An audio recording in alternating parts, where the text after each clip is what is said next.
What's up, everybody? Welcome back to another episode of Go Talk with Marcus, powered by Poddex, fueled by Goat Fuel, and presented by the Give Us a Shot Network. Today, as you can see, I'm flying solo today. My tag team partner, Sal, is out in Ireland having fun. So I'm here today. Backlash is tonight. WWE Backlash for the first time since 2005 will be in Puerto Rico, and there is a lot to discuss. Vince McMahon has been sued again. There's a new big gold belt in the WWE, and there's a chance that maybe, just maybe, the return of branded pay-per-views will return following the draft, and of course, a full Backlash preview. So stay tuned for all that and so much more next on Go Talk with Marcus. Give them a shot to do what?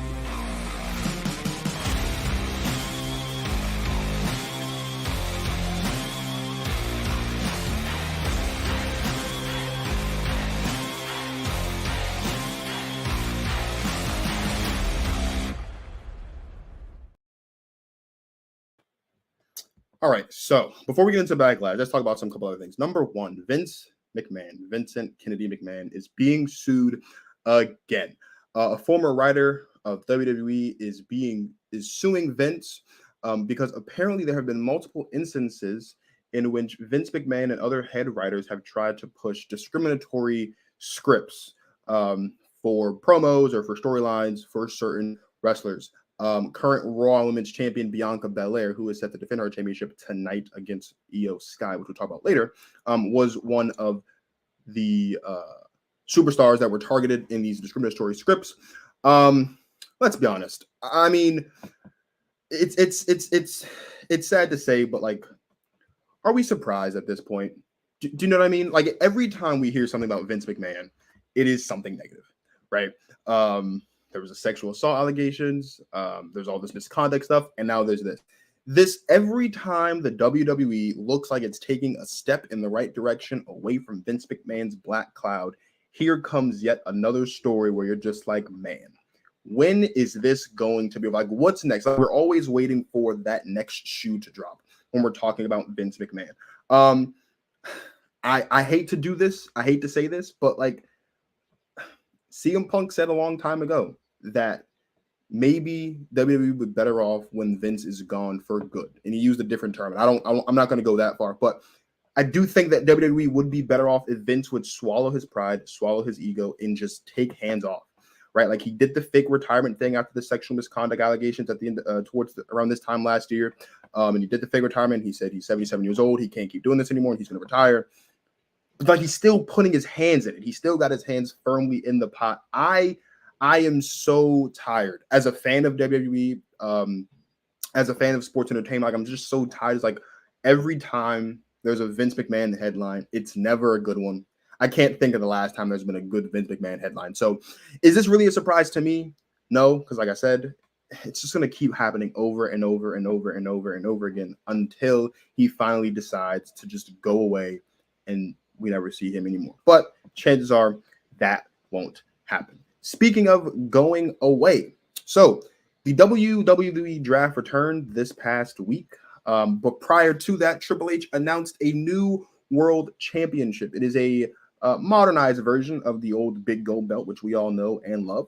And Triple H made the announcement that whichever brand Roman Reigns is not on, will have that title exclusive to them. So that means that the new world title, which will crown its inaugural champion May 27th at the Night of Champions Premium Live event in Saudi Arabia, that champion will be exclusive to Monday Night Raw, which is exciting.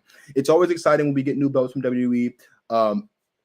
I love the big gold belt. There's a lot of wrestling fans that love the big gold belt. So the return of the big gold belt is obviously something that's been clamored for a long, long time. So it's nice to see that it's back.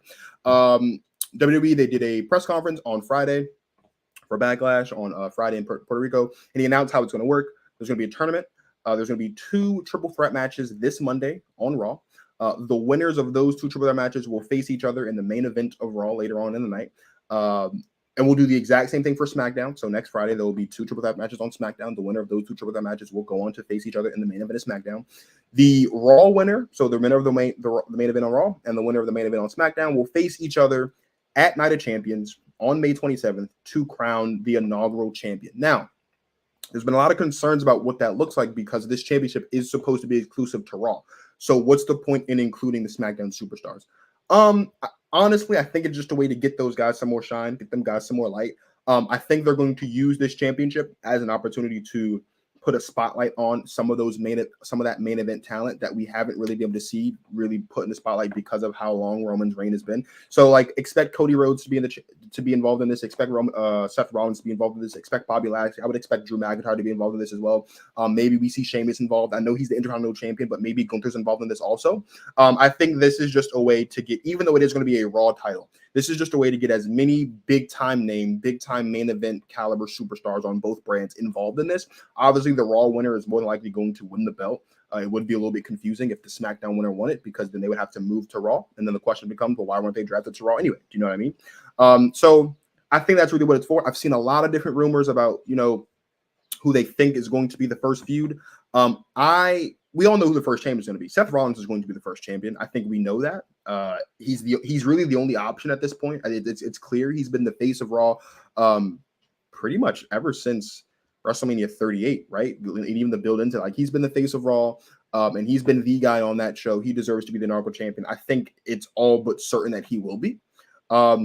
There's been speculation that maybe we get a heel Drew McIntyre. I would love to see Rollins versus a heel Drew McIntyre. I think that'd be a fantastic program to come out of Night of Champions. So I'm really excited about this. I hope you guys are really excited about it. This one's going to be super, super fun. And Seth Rollins being the first champion is the right way to get this championship off to the right foot and instantly make it like prestigious and all that good stuff. Now the question becomes, what happens with Roman Reigns? Specifically, what happens with the WWE and the Universal Championships when he loses the belts? Because those are two belts.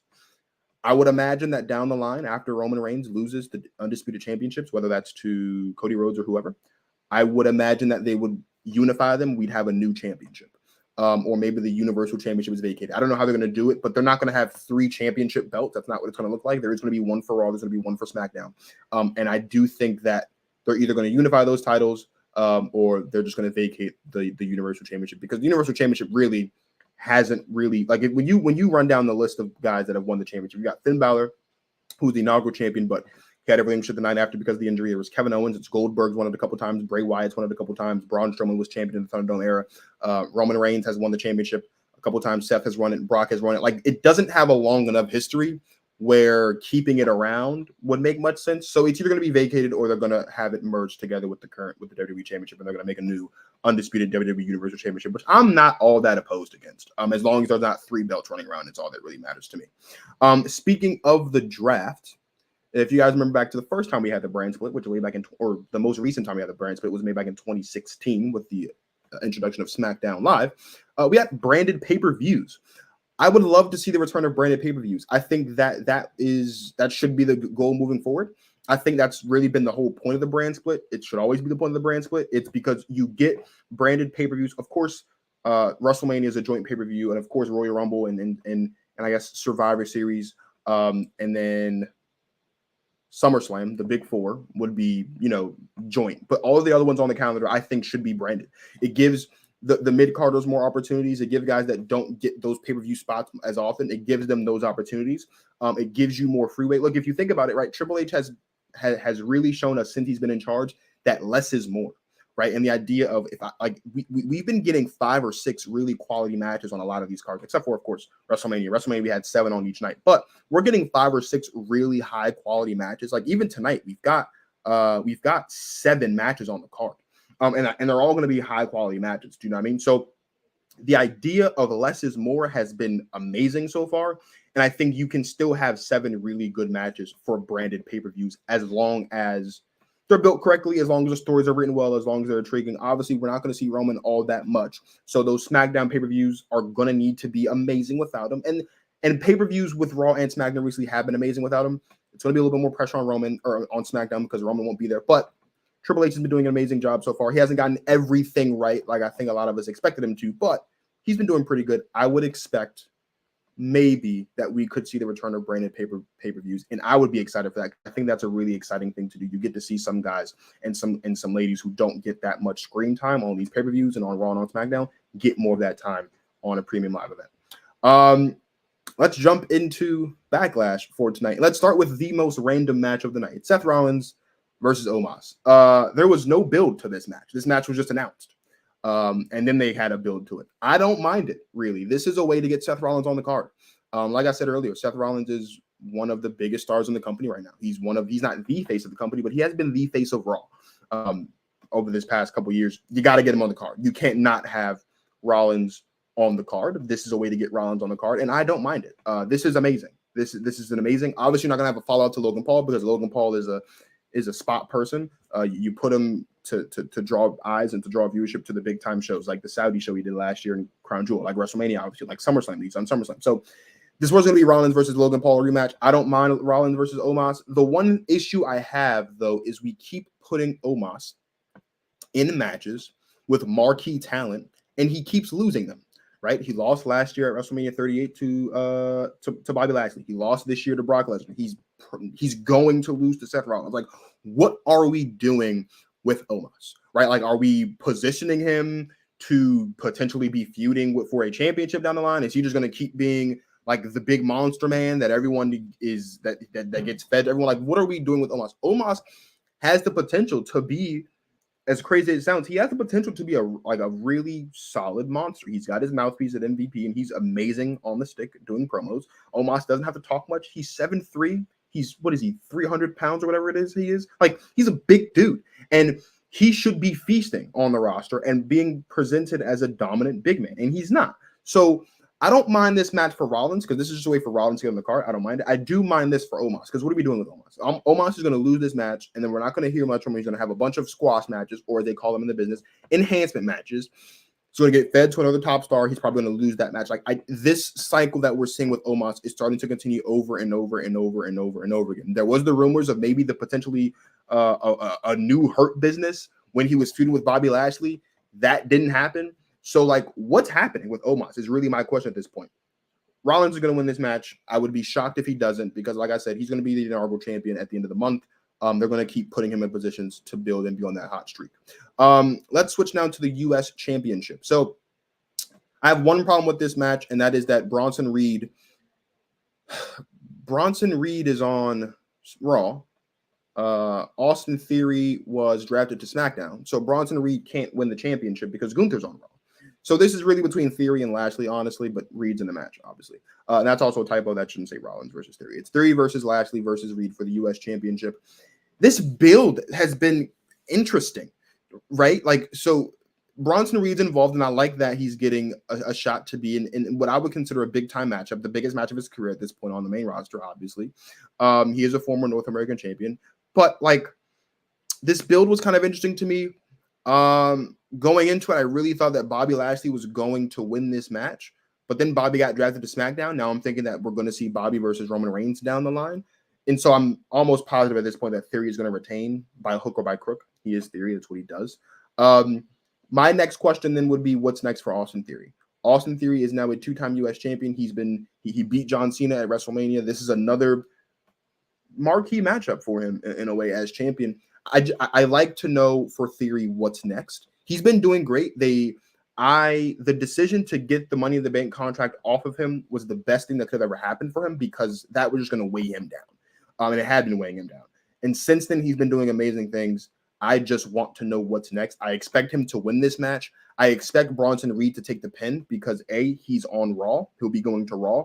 And that could at least set up maybe a potential rematch down the line between Theory and Lashley again, which, even though it's a repetition, we have seen that match before. I understand it, but they were good matches between Theory and Lashley. So maybe that's the short-term plan. And I know that Lashley, like I said, could potentially be going on to face Roman Reigns down the line at some point before WrestleMania next year. So we'll see what that looks like for him as well. I do expect Austin Theory, though, to win this match and for Bronson Reed to take the pin and then head back to Raw for Monday. Bad Bunny, Damian Priest, San Juan street fight. This, I think, is going to be the match of the night. First of all, shout out to Bad Bunny for his dedication and what he's like being all in on WWE. He's been doing amazing things. He gets the pop he got last night. Now I know he's in a little bit of hot water because the jacket that he wore, for those guys that don't know, he wore a WWF logo. an older jacket that had the WWF logo, which WWE is not allowed to show the WWF logo unless it's in a historical sense because of the other WWF, the World Wildlife Foundation. So I read a report that Vince McMahon is really upset with Bad Bunny and wants to suspend him for 90 days. Let's be honest. Bad Bunny is a fan, and I don't even think he thought that much into it. He just wanted to wear something cool going to the ring on SmackDown in Puerto Rico. So I don't expect him to be suspended. I don't expect him to be in that much hot water. Like it was an honest mistake, obviously. But Vince can't afford many troubles, and he doesn't want to pay anybody any money that he doesn't think needs it. So we'll see. But Bad Bunny versus Damian Priest. The build to this matchup, I think, has been one of the better builds on all the matches of the card. Bad Bunny has been involved in a way with the LWO. Damian Priest is obviously a part of Judgment Day, and Judgment Day and LWO have been going back and forth.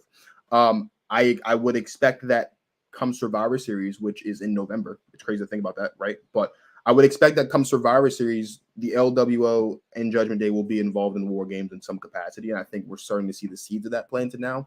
We'll talk about that a little bit more when we talk about Rhea Ripley versus Zelina Vega for the SmackDown Women's Championship. But this match specifically, I love this for Bad Bunny. I love this for Damian Priest. I think this match is going to be amazing.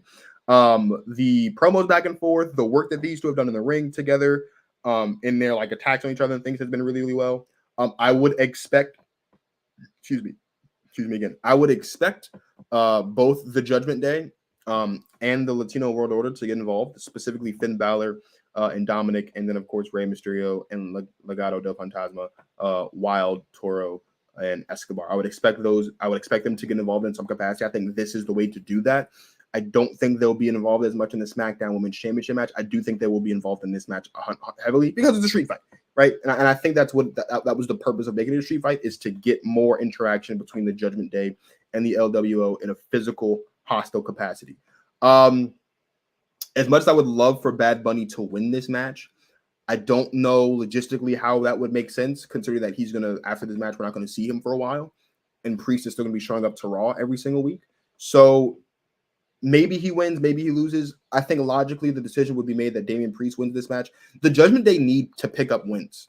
Like, Rhea Ripley's the SmackDown Women's Champion, and she's going to be picking up a lot of wins over the next couple, however long she's going to be SmackDown Women's Champion. Dominic lost at WrestleMania. Damian Priest and Finn Balor haven't won many matches. Finn Balor lost at WrestleMania in Hell in a Cell. Like, the Judgment Day has been very hit or miss. It's been very up or down. They've had some mountains. They've had a lot of valleys, though. Like, it's been up and down. And for us as fans, or at least for me, I'll speak for myself personally, for me to take the Judgment Day seriously outside of Rhea Ripley, like, they need to start winning matches. And this is a step in the right direction. It's a street fight in Puerto Rico. It's Bad Bunny versus Damian Priest. WWE has tried to tap into this once former friends, now bitter rivals thing, because Bunny and Priest did tag together at WrestleMania 37. But I don't really know if I want to go that far.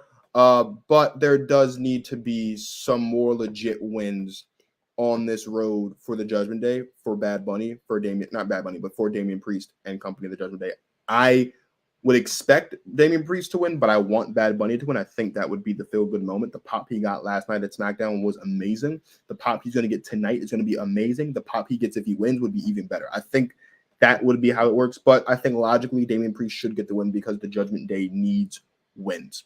Speaking of the Judgment Day needing wins, SmackDown Women's Championship, newly crowned SmackDown Women's Champion Rhea Ripley, her first title defense will be tonight against Zelina Vega. This, I think, is going to be an amazing match. I am one of very few Zelina Vega fans on the planet. I love what she does on the stick. I love what she does in the ring. I've always been a fan of Zelina Vega. I was thoroughly disappointed when her run, or when her winning the inaugural Queen's Crown tournament ended up getting her a tag team championship run with Carmella, which, nothing against Carmella, because I'm a fan of Carmella, and there's nothing wrong with the women's tag team championships, except they've never really been taken seriously. Like, they had Banks and Bailey win the inaugural championships inside Elimination Chamber, and then the Iconics won it at WrestleMania that year. And then, like, I can count on one hand the number of actual tag teams that have actually held the championships. And like, they're just throwing a bunch of single competitors together, which is what they did with Vega. And I thought she deserved better. I thought that the Queen's Crown, to add legitimacy to the Queen's Crown, the way that the legitimacy of the King of the Ring exists is to put her in a championship match and have her win it instantly, and have her have that run as the Queen of the Ring and as the Raw or SmackDown Women's Champion. Unfortunately for Zelina, while this is a feel-good moment for her to have the biggest match of her career in Puerto Rico against Rhea Ripley, she's going to lose. She's not winning this match, which sucks. It sucks for the LWO. It sucks for Zelina Vega. It's great for Rhea Ripley. But it does suck for Zelina Vega. And as a fan of Zelina Vega, I'm going to be not that happy that she gets fed to the Wolves. But it's a marquee matchup on a big-time pay-per-view in this context. I know it's Backlash, but it's Backlash in Puerto Rico. There's going to be a lot of eyes on it internationally.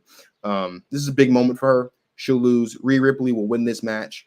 I was a little bit stuck when Bianca Belair was drafted to SmackDown because she's the Raw Women's Champion. And in years past, we've seen it with the New Day and the Street Profits with championships. We saw it last year with Becky Lynch and Charlotte. It makes me question whether or not Bianca's going to retain her championship against Io Sky, because she's also defending her championship. And I feel like we're getting Rhea Ripley and Bianca Belair down the line. We were supposed to get it at SummerSlam last year. It didn't happen because Rhea Ripley got hurt.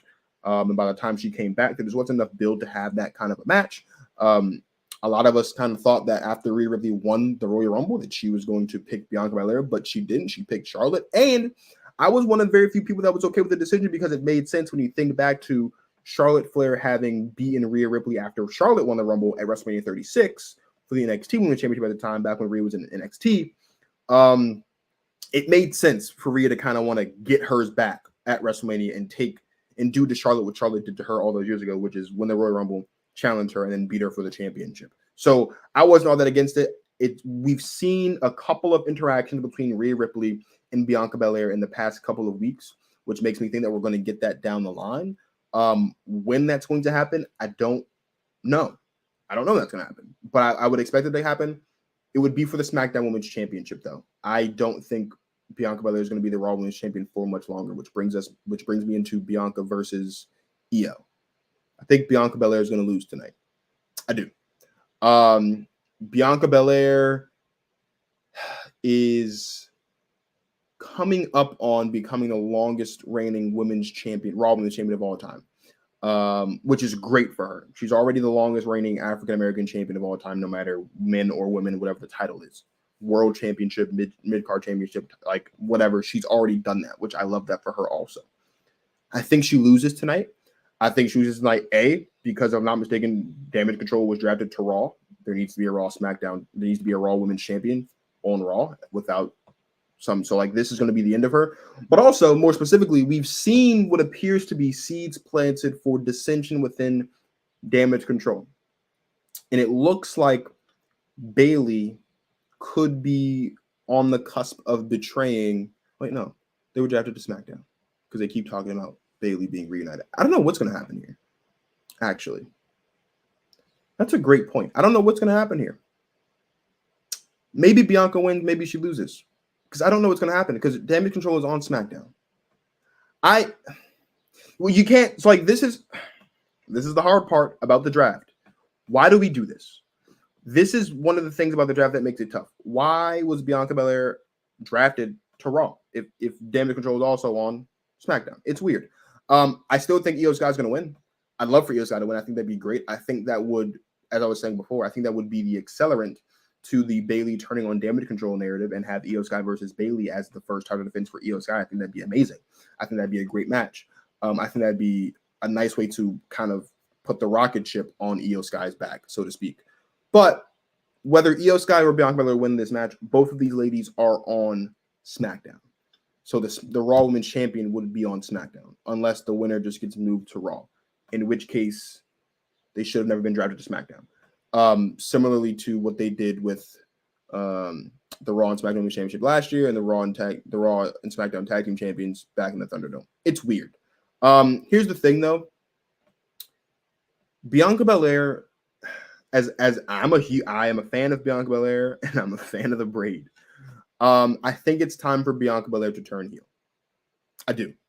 I think it's been time for Bianca Belair to turn heel. And it's not because the act is getting stale. It's none of that. It's just simply that I don't want the WWE to John Cena her.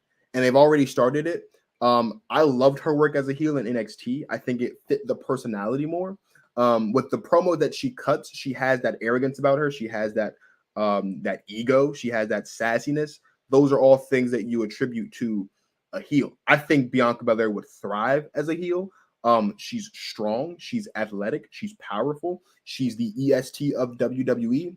I would love to see a main roster heel run for Bianca Belair, and I think that you could possibly kickstart that tonight with Io Sky winning and just have Bianca Belair absolutely beat her down at the end of the match.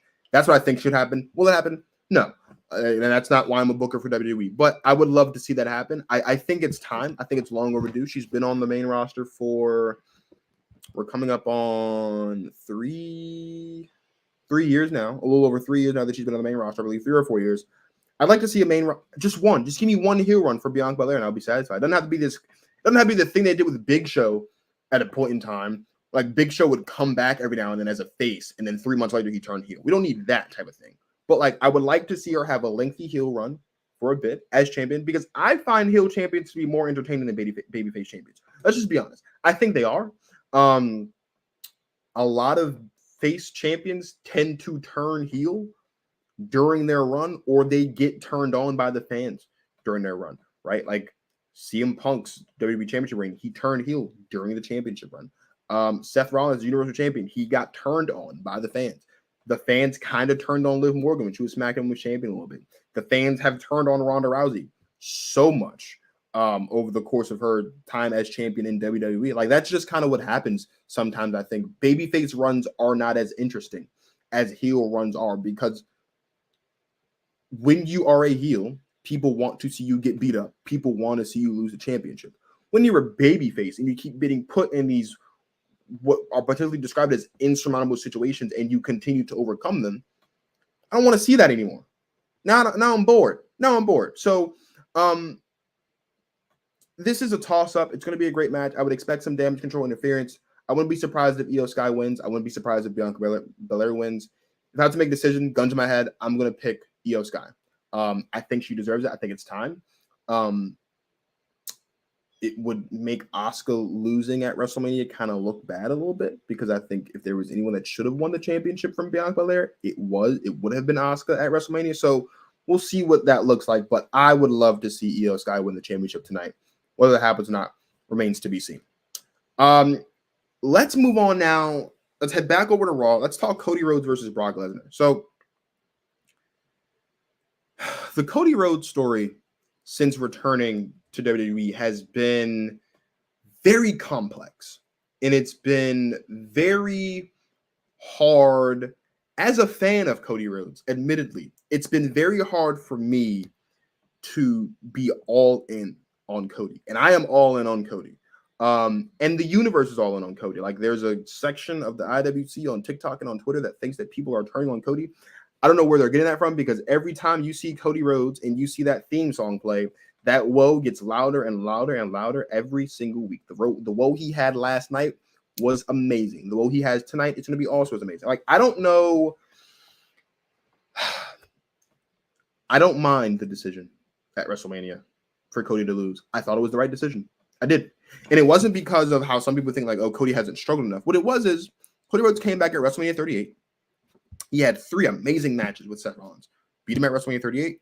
Beat him at Backlash with a roll-up. Beat him inside Hell in a Cell with what Pat McAfee would call a torn tit at Hell in a Cell. Then we didn't see him for 7 months. Then they announced that he comes back in January for the Rumble. And he came in at 30? He came in towards the end.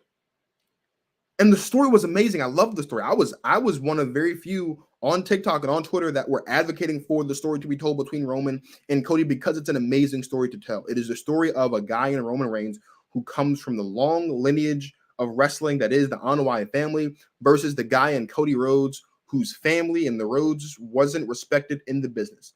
By WWE anyway. I love the story. The problem with the story, though, is if Roman Reigns isn't going to lose at SummerSlam, having Roman Reigns be champion until WrestleMania 40 is too much. And that is coming from a guy that acknowledges his tribal chief. Roman Reigns is my tribal chief. He's the head of the table. He's the tribal chief. He's the ultimate leader mode. He's all of that. And I love Roman. And this recent run for Roman has been amazing. And the stories that we're going to continue to see unfold, which will continue tonight in the main event, I think it'll be the main event, are amazing. But when is Cody Rhodes going to get his moment? You would think that if Cody was going to be the one to do it, he would have been drafted to SmackDown. But he wasn't. He was drafted to Raw. So Cody's going to be showing up on Mondays. Roman's going to be showing up on Fridays when he wants to. But we're still supposed to believe that Cody's going to finish the story. Cody's not going to win the Royal Rumble next year. That would be a terrible decision, if we're being completely honest. That would not be a good decision. The winner of the Royal Rumble next year should challenge whoever the world champion is at that time, because again, you want to build the legacy of that. So, and Cody's not going to challenge Seth Rollins or whoever it is after winning the Royal Rumble, if he were to win the Royal Rumble, which he shouldn't, for the world championship at WrestleMania 40 next year in Philly. He shouldn't do that. The winner of the Royal Rumble next year should challenge Seth Rollins or whoever the world champion is.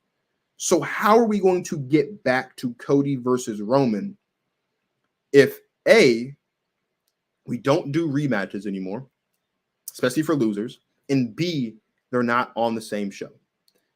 This match is going to be it might be a quick one, if we're being honest. It might be a quick one. I can count on one hand, and we've seen this version of Brock Lesnar put on long matches, not including Roman Reigns. It's been a long time since we've seen Brock Lesnar put on a very long match. I don't expect this match to be longer than 10, 15 minutes. I don't. And I think even 10, 15 minutes might be a stretch. Cody's going to win the match for sure. But the question I have isn't about, is he going to win? The question is, what's going to be next for Roman or for Cody Rhodes after tonight? When he shows up to Raw, are we going to put Cody in one of those triple threat matches? And then are you going to tease us with this idea that Cody's going to win the world title at Night of Champions? Are we going to have Cody versus Seth again in the main event of Raw on Monday for Seth to win? Like, what's happening? Because let's say we go down that road. Let's say, okay, Cody wins this match. He gets put in triple threat one of the triple threat matches. He wins his triple threat match. He faces Rollins. He loses. What's next for Cody Rhodes? Cody Rhodes cannot touch or be anywhere near the new world championship. He cannot. Because the closer he gets to it, the more us as fans will treat it like a consolation prize for not being able to beat Roman Reigns. If Seth Rollins wins it, first of all, technically, he's the only person in this run to have beaten Roman Reigns. He won it via disqualification. He didn't win the championship, obviously, but he also never got his rematch. So, like, he is an uncrowned champion, if we're being honest. Cody Rhodes can't be anywhere near the world title. So what's next for Cody Rhodes after Brock Lesnar? And what's next for Cody Rhodes after Monday? What's the next story? What's the next feud? We're not going to see Cody versus Seth anymore as a program. That's done. We've seen that already. I don't want to see it again. I love both of these guys. I don't want to see it again. If they don't get along, I don't think they want to do it again. Who on Raw are you going to put in the path of Cody Rhodes to finishing the story? And how is he going to finish the story if he's on a different show? That is a question that I want answered. I trust Triple H. I trust that he will answer it for us. But I'm very, very concerned about what the future holds for Cody Rhodes on Raw past tonight. He's winning tonight. On Monday, we'll have to see what happens, but I'm very, very, very concerned for Cody Rhodes. As for Brock Lesnar, look, WrestleMania is in Philly next year. I would like to believe that Brock Lesnar has 2 matches left in him after this. I would like to see Brock Lesnar inducted into the Hall of Fame next year in Philadelphia. Or not in Philadelphia. I'm sorry. I would like to see Brock Lesnar inducted because there's reports that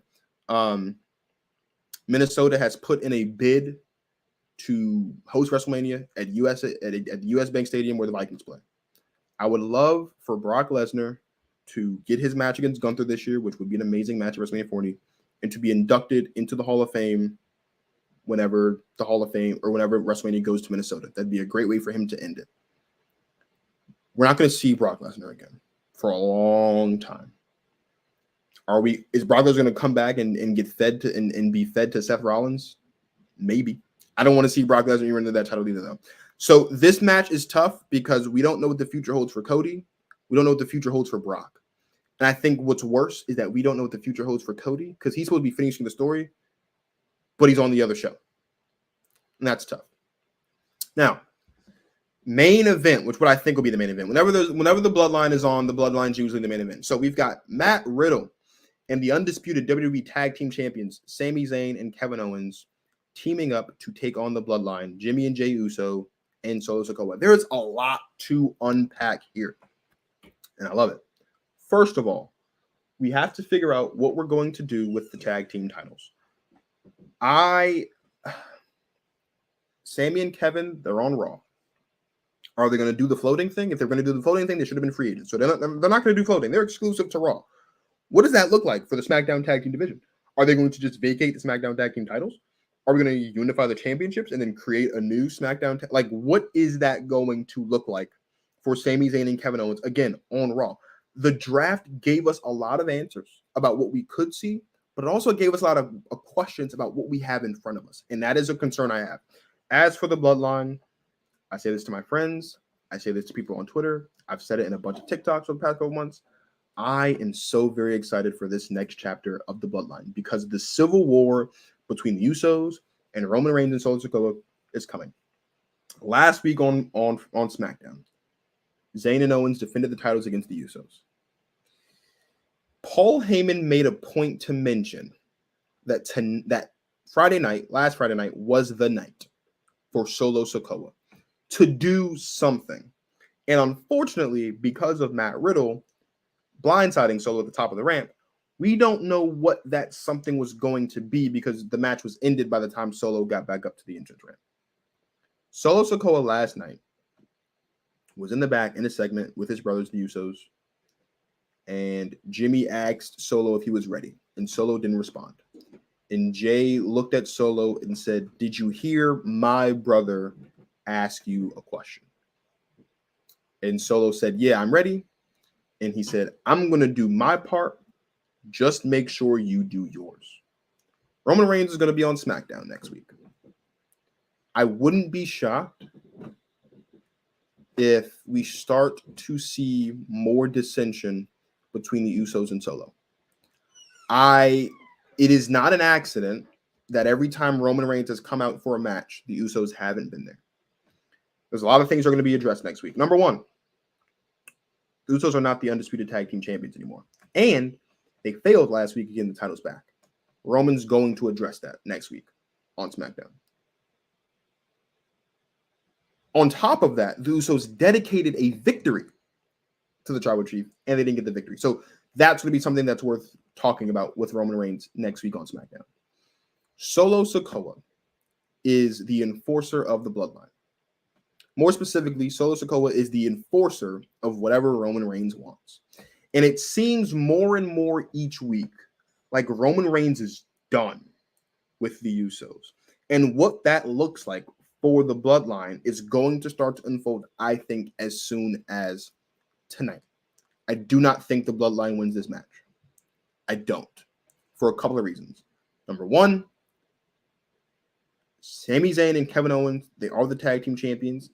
And if their team were to lose, Riddle would take the pin. But more importantly, I am almost guaranteeing, just like Charles Barkley on Inside the NBA, I am prepared to guarantee a miscommunication towards the end of the match between Solo and the Usos, or one of the Usos, that leads to them losing. I am fully locked in on that, because that is going to be another reason why Roman Reigns has something to say to the Usos. There are a lot of people that were confused, again, about why Roman Reigns retained the title at WrestleMania. And there's really only one way to explain it. Roman Reigns became the head of the table, became the Tribal Chief, after he won the Universal Championship back at Payback in 2020. He is not the head of the table. He is not the Tribal Chief without those titles. He said that to us numerous times, specifically in the feud with Jay that kicked off this reign. He said it, bro, look, you can't be the head of the table. You can't be the Tribal Chief. You can't be the one that provides for the family. It has to be me. In order for in order for Roman Reigns to continue to be perceived as the head of the table, to be perceived as a Tribal Chief, to be perceived as above the Usos, he has to have the titles while the Usos don't. That's how it works. When you add on to the fact that they lost the championship at WrestleMania, when you add on to the fact that they tried to dedicate a win to Roman Reigns and they didn't get the job done, the Usos are going to have to, for lack of a better term, pay the piper next week on SmackDown. What that looks like, we don't know. Here's the thing, though. In the couple times that we've seen Roman Reigns since WrestleMania, he's lied. He's had Paul Heyman lie to the Usos about plans, about his availability, about whether he was there or not. There was an episode of Raw, or maybe it was SmackDown, when the Usos came up to the door and Paul Heyman came out and said, Roman Reigns isn't here yet. They walked off. Roman Reigns, Paul walked back in the door. He said, it's handled, my tribal chief. Roman Reigns wants nothing to do with the Usos because Roman Reigns identified that we had a Sami and Kevin problem and the Usos didn't solve it. And now the Usos are the problem. That is going to continue to unfold. I'm very excited for it as a fan of the WWE, as a fan of the Bloodline, as a fan of Roman Reigns, as a fan of the Usos and Solo Sikoa. I'm very excited to see what this looks like for them moving forward. I think that starts with yet another loss. And more specifically, I think Jey Uso is going to take the pin tonight. I do. Because what you notice is whenever Roman's not around, who does all the talking? Who calls all the shots? Who makes all the moves? Who assumes this tribal chief persona? Jey does. Now, in Jey's defense, he should because he's the right-hand man of the tribal chief. But if you're going to assume the role of tribal chief, if you're going to assume that role of leadership in Roman's absence, then you got to deliver. And Jimmy and Jey haven't been delivering. Jey Uso hasn't been delivering. Jey Uso, I think, takes the pin tonight. I think the Bloodline loses this match tonight. And I think next week on SmackDown, when Roman Reigns comes back, Jey and Jimmy are going to pay the price. What that looks like, I don't know. But I think they're going to pay the price. And I can't wait. This is, as they said at the end of WrestleMania, this story, we're just getting started. The end is coming, but we're just getting started. And I can't wait. I fully anticipate tonight's Backlash pay-per-view to be a smash hit. I expect it to knock it out of the park. SmackDown was amazing. I expect Backlash to be the same. I'm very, very, very, very excited for this new era, quote unquote, of WWE with the draft. We've seen the draft and then they kind of went away and then they brought it back. I hope that this is a mainstay. But like I said earlier, the draft did leave us with more questions than answers. But we did get a couple of answers and maybe some peeks into what the future could look like for both Raw and SmackDown. So with that being said, thank you guys for tuning in. I appreciate you guys for hanging out with me for the last 45-ish minutes. Shout out to my tag team partner, Sal, who's out there having fun in Ireland. Sal, hopefully we'll be back for the Night of Champions preview, the weekend of Memorial Day. What day we'll do the show, I don't know, because my birthday is the day before the 27th. So maybe we do it on the 27th. I don't know what that looks like for us. But anyway, that's neither here nor there. Thank you guys for watching. If you like what you see, subscribe, give us a like. Head over to YouTube. If you're watching on YouTube right now, click the red button, subscribe to the Give Us a Shot Network. There's so much amazing content on the network. You've got Bert and Jerm with stuff about sports. You've got JT and the Don with JT and the Don All Sports Podcast. You've got the High Spot Podcast. And of course, you have Mike and Corey with The Divide every Friday night on Fox Sports The Gambler. It is an amazing group of gentlemen on the network. It is a lot of amazing sports content. You've got basketball, you've got football, you've got baseball, you've got hockey, you've got all this great stuff. You've got wrestling. So please subscribe, drop a like. There's content all the course of the week, so you can't miss it. So make sure you turn on the notification bell so you don't miss it. If you want more aside from that, you can follow, of course, on Instagram and all that good stuff. But just make sure you subscribe to the YouTube channel. That's all that really matters because that's where we are. We're on YouTube throughout the course of the week. So thank you guys for watching. Thank you guys for listening. If you're going to tune into Backlash, I hope you enjoy the show. I will be enjoying the show. I cannot wait for Backlash tonight at 8 o'clock on Peacock. It's going to be amazing. So, again, thank you guys for watching. And as always, you guys enjoy the rest of your lives.